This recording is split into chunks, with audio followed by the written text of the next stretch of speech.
Hi everybody, I'm Jeremy Krug, and today I'm going to share with you the 10 commandments of AP Chemistry. The 10 basic things you absolutely have to do in order to get started in AP Chemistry. These are the 10 most common mistakes that beginning AP students make, and these are mistakes that keep students from scoring at their maximum potential on the AP exam. If you're new to my channel, I hope you subscribe so you'll have instant access to every single one of my AP Chemistry video lessons.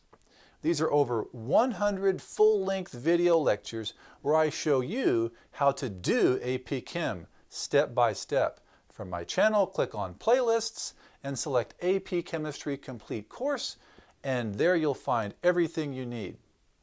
Now, let's get started with the 10 commandments of AP Chemistry. The first commandment is, "Thou shalt always remember the symbols and names of the elements and polyatomic ions." Now there's a lot in that one, but it's fundamental and you need to know these and know them well.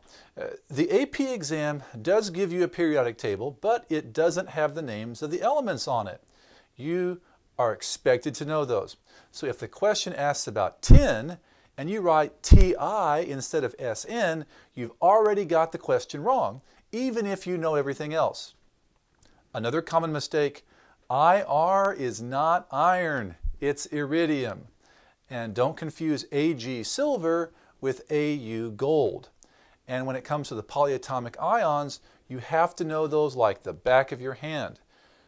Things like the difference between nitrate and nitrite. The difference between perchlorate, chlorate, chlorite, and hypochlorite.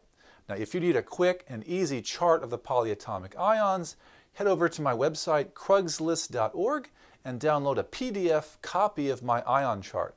There's a link below in the description. You have to know these.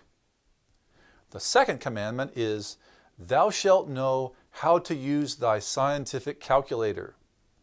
A lot of AP Chem students are excited with the big news that they'll be able to use a calculator on the multiple choice section of the 2023 AP Chem exam. But that calculator will do absolutely no good if you don't know how to use it. Now, I'm not trying to be insulting here, but a lot of students get to AP Chem and they still don't know how to type scientific notation numbers correctly into their calculator.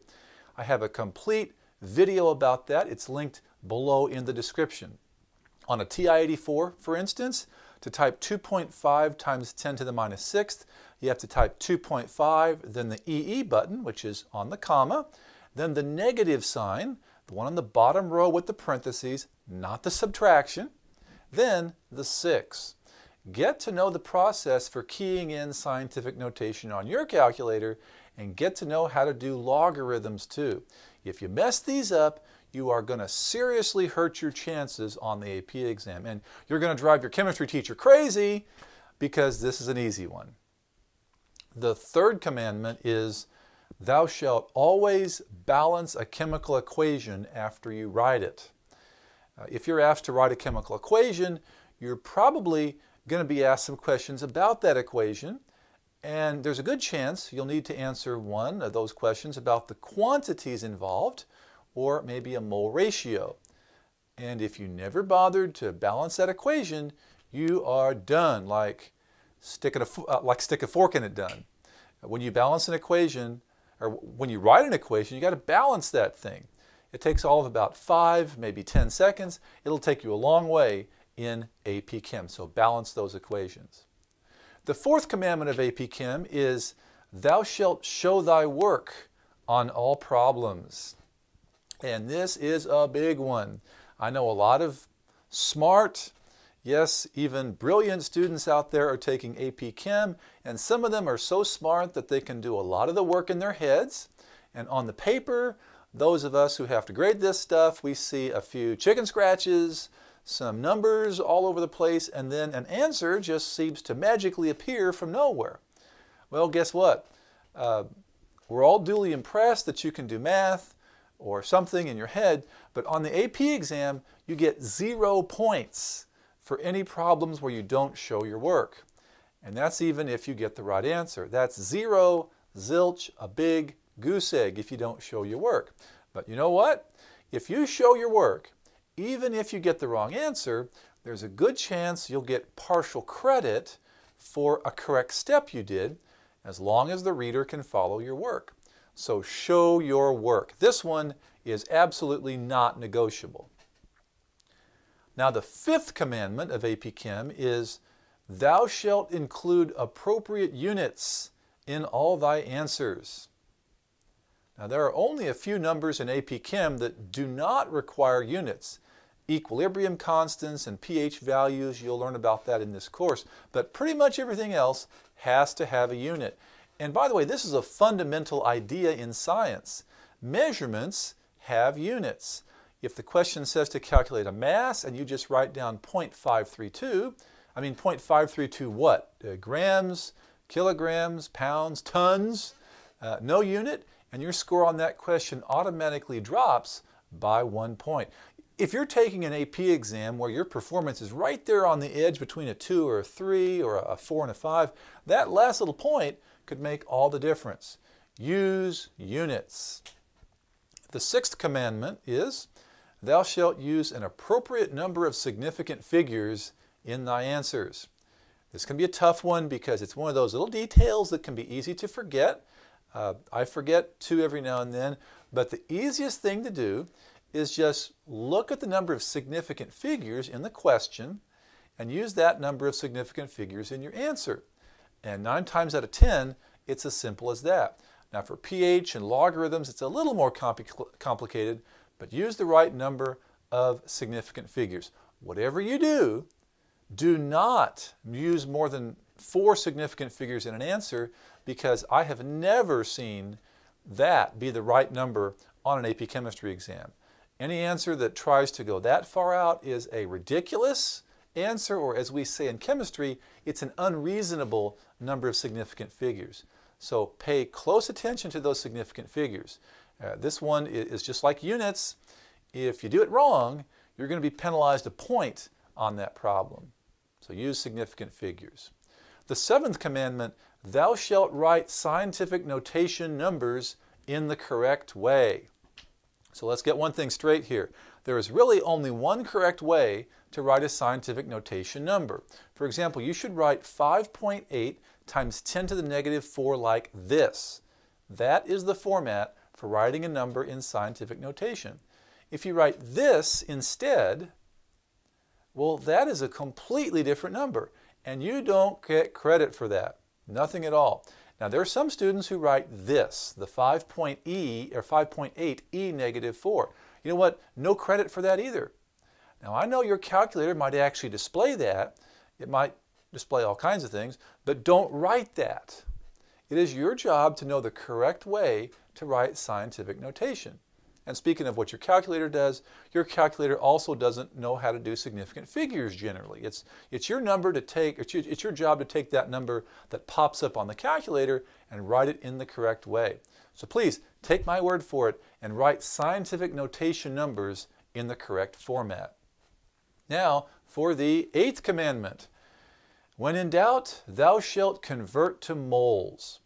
Now this is a pretty useful one that can actually get you out of a bind when you're working a problem and aren't completely sure where to start. In AP Chemistry, you're going to learn all kinds of calculations and formulas, and sometimes they can get a little confusing if you're just starting out. But especially on the free response section, the pathway to the right answer, more often than not, involves converting one of the numbers in the problem to moles.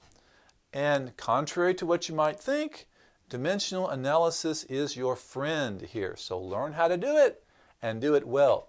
And get in the habit of converting to moles as a first step, especially if you're not sure, if it's in grams or something like that. The ninth commandment, thou shalt not use a cell phone calculator. Now, this one might sound a little weird, and it's a little similar to the second commandment, but this specific commandment is going to be very important now that a lot of students depend on their cell phones for just about everything. 2 reasons for this commandment. First one, you will absolutely not be allowed to use a cell phone on the AP exam. So you need to get in the habit of using a real calculator. So buy a calculator, even if it's a $10 cheapy scientific calculator, and learn how to use it. Now the second reason for avoiding cell phone calculators is that touchscreens just aren't that reliable for important multi-step problems. I've done it many times where I've used a cell phone calculator when I've been in a bind and didn't have access to my normal calculator, and I hit the 0 or the 2 or the decimal point and it just doesn't register. You're more prone to make a mistake on a cell phone calculator, and you need to avoid every possible mistake in a high-stakes class or a high-stakes exam like AP Chem. So cell phones are great, but don't use the calculator app for this class. Get a real calculator. And now, for the last but not least, the 10th commandment: thou shalt not give up on the whole problem if you don't know how to do the first part. Now this is a major mistake for so many AP students.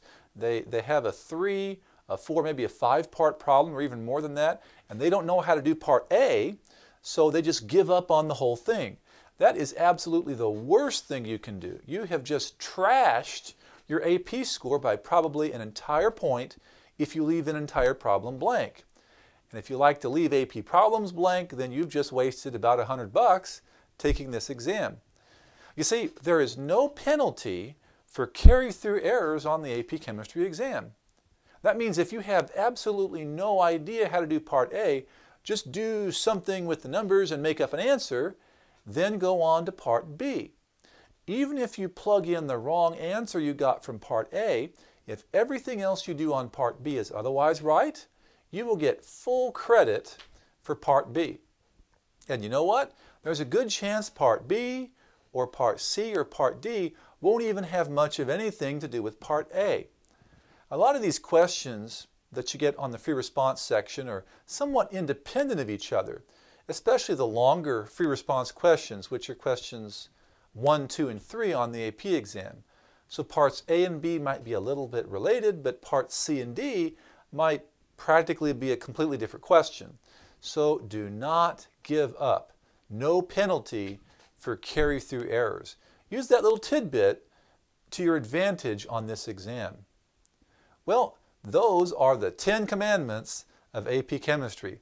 If you'd be so kind as to smash that like button if you learned something from this video, I would be very grateful. I hope you subscribe to my channel. I've been teaching AP Chemistry for 23 years, and I want to share my experience with you so you can be as successful as possible in AP Chem.